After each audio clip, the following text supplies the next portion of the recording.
Hey everybody, welcome to the channel. Today I wanted to just a short video on something I've been thinking about doing. I had purchased a while back this bottle of it's anti-seize lubricant, and you can see it's been around a little bit. One of the things that happens with anti-seize, though, or at least this from Permatex, is it tends to separate. Okay, get that off. Well, it tends to separate, and maybe you can see the oil that's down in there, whatever. So what you do is you take the applicator is attached to the lid of this thing, and you take it and you swirl it around in here, and it mixes it back up. Well, it starts stressing on that, and guess what? It breaks. So what I want to do today is sort of fix that. I'm going to take the well, I'll show you what I'm going to do. I got my bottle there. Yeah, you can see that. What I'm going to do, get that back on there. This stuff gets everywhere if you aren't careful with it. And that's another reason why I want to do this, is because I think it'll help with it going everywhere. So what I want to do is, the other day I was on Amazon and I picked up some, these are, I think these are boar's hair. They're acid brushes anyways. They have boar's hair in the end of them. This package is 36, and that's overkill for what I want to do, most definitely. But what we can do is we can use this brush in here, but you can see this brush is a little bit longer than that. Well, that's kind of what we want. But what we can do is, what my plan is, I'm going to punch a hole in the end of this. I'm going to take some, I've got some old rubber inner tube here that I've used for other things. I'm going to take a piece of that matches that. And then I'm going to take some Gorilla Glue and run it around there and seal that to the top. And then I'll show you what I'm going to do. Cut some slits in it so the brush goes down there. But what it'll do for us is that it will keep it, one, obviously, it'll make it easier for the applicator brush. We can just pull it out and do our thing. That's a good thing. The other thing it's going to do is that I'm no longer going to have to take the top on and off every time that I want to pull the brush out. Okay, having the rubber on top of it rather than just a hole will allow it to kind of stay sealed. It won't be a perfect seal, but it'll be sort of sealed anyways, and that will keep it keep the goo inside as well as the oil, so it won't evaporate and dehydrate the stuff. So that's the plan. That's what I'm going to do on, and hey, let's do it. First thing I'm going to do is clean up this cap. You can see that it's got a lot of tasty stuff in it. So we need to clean, so that the big thing is so that the rubber's going to stick to it here. Anyways, so I'll get that cleaned up. Okay, you can see that's a little bit better. I probably could still stand some more clean, but here's one of the things with anti-seize. It gets everywhere. That's why I'm wearing gloves with this to do this work anyways. But inside, outside the cap, it's all over the place. I still need to clean the outside of that just a little bit better. Anyways, but you can see from this, this was a clean rag a few minutes ago, and it's got anti-seize all over it. Just gets everywhere. Love the stuff, but I don't like how it gets, how it does that. So, is what it is, but let's make it better. Okay, so I got this up in my vise. It isn't, you can tell it isn't fixed very hard. If you squish that, if you tried to squeeze that at all with the vise here, you would absolutely destroy it. So what I got is just gonna punch a hole through it, and if it needs to be bigger, then I'm gonna go back. I've got some step drills that I can use to make it bigger. So let's see about this. We'll see if it's gonna work. Let's get it going the right way.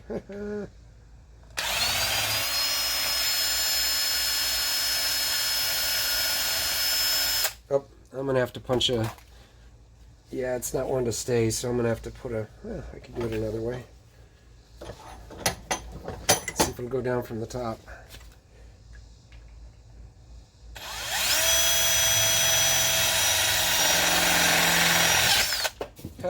What I figured would happen. Retrieval. Yeah, so it tore that up pretty good, didn't it? Yeah, so I'm going to have to... I'll have to see about making that a little bit better. Alright, hold on.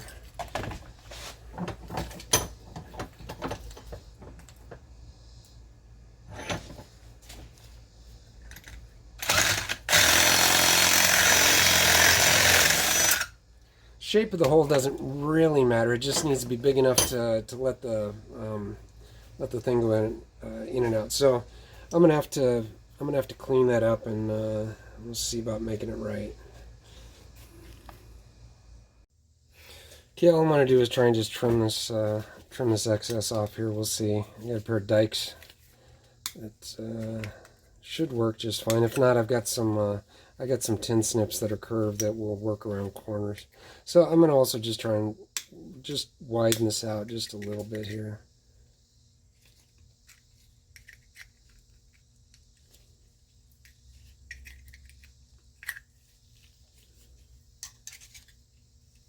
I'm not too worried about there being any kind of sharp edges because I'm going to have that rubber over the top of it. But I do think I want it just a little bit bigger than that. So let's see if we can get it centered, widen it out, get it centered just a little bit better too. Heck, why don't we just do this? Let's see if we can trim that, or just clip it just a little bit. And then we'll press it in.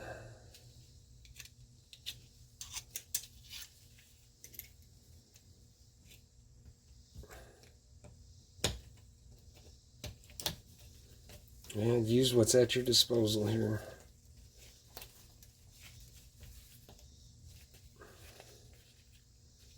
Alright, not pretty, but it's a hole and it should work. So we'll use that, and we'll go from there.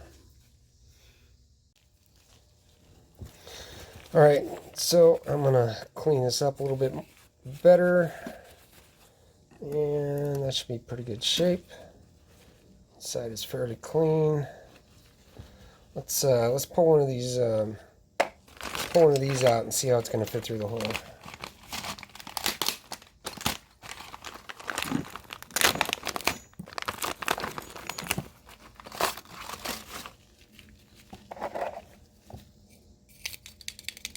Yep, I think that's just going to work just fine. Alright, so now I'm going to take the rubber and cut out a piece, make it fit. Anyways. Alright, so I clipped out this piece of rubber. Now I just got to trim it to fit so that I can get it glued up on there. Anyways. Alright, so I got this trimmed up. It's fairly close. Once I get it on here and in good shape, I will take and trim that better. I mean, in good shape, but I mean, get the Gorilla Glue on there and get it affixed. I will trim that up so it's more tightly on it. So, and then we'll show you how we're going to make this work. Alright, so all I'm going to do is take some Gorilla Glue and go over the top of it here. Found Gorilla Glue works really well for just about anything. We'll see if it works for this. Alright, where'd the cap go? Darn tootin', there it is.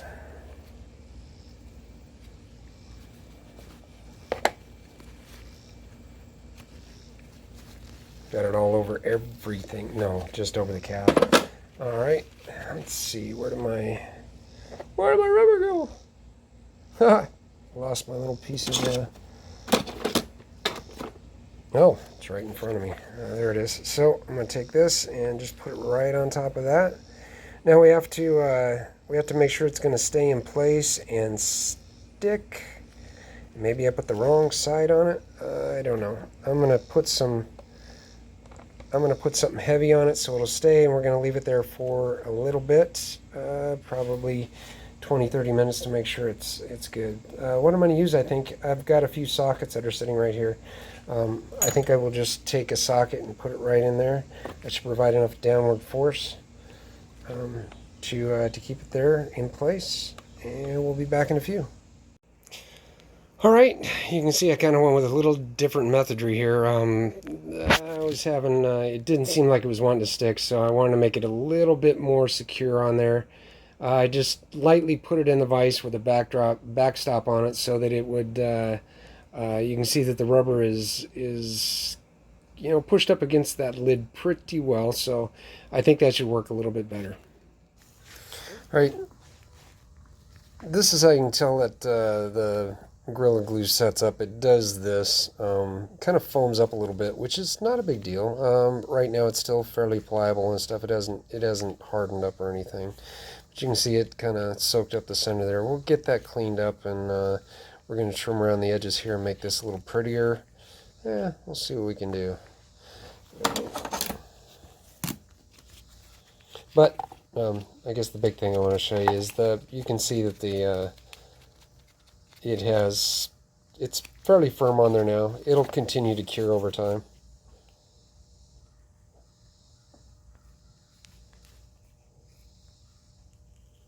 So not only am I cutting off the excess rubber here, I'm also cutting off the glue that's come off of that too. So making it prettier. Not that I really care.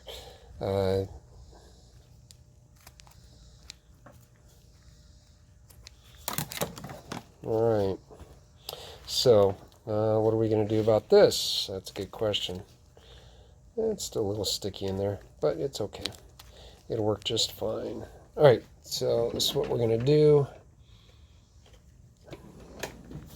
Actually, I have a razor blade. This is what I use for scraping, but what I'm going to do is just take this and cut a slice both directions. Let's see, did it go through? Nope. Let's see, where's the hole at?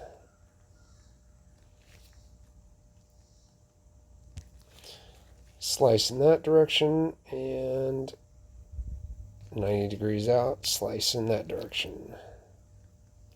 Well, it's sort of 90 degrees out. Doesn't matter. It just needs to be a hole in there. And that's the easiest way to do it. And you'll see why in just a second what I'm talking about here. Let's see.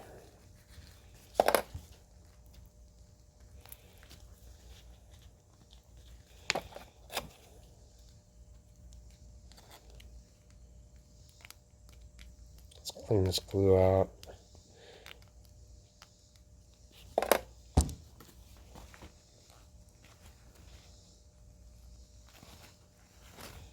Got most of it. Alright. You can see there's a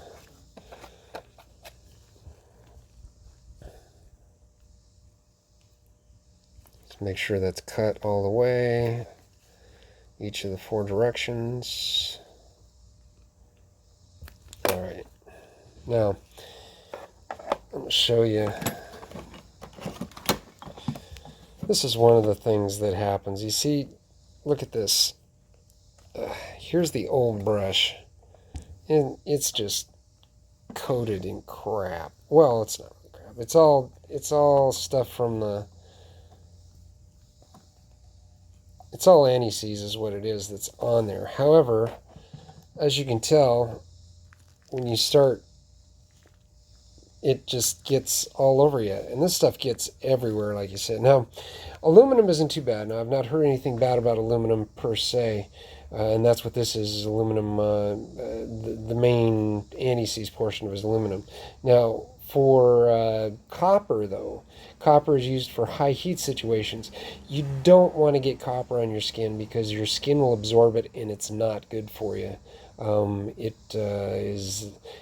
I don't know of the complete toxicity. I'm not a doctor. Didn't sleep at Holiday Inn Express last night either. But the toxicity of it, I understand, is not good for the human body to have for you to absorb copper. So be more careful with copper.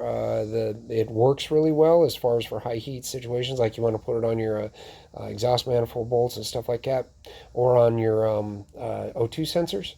It works really well for that stuff. However, you just don't want to get it on. And that's, you don't want to absorb this either. This is aluminum. It's not, I wouldn't say it's overly good for you. So that's why I try to use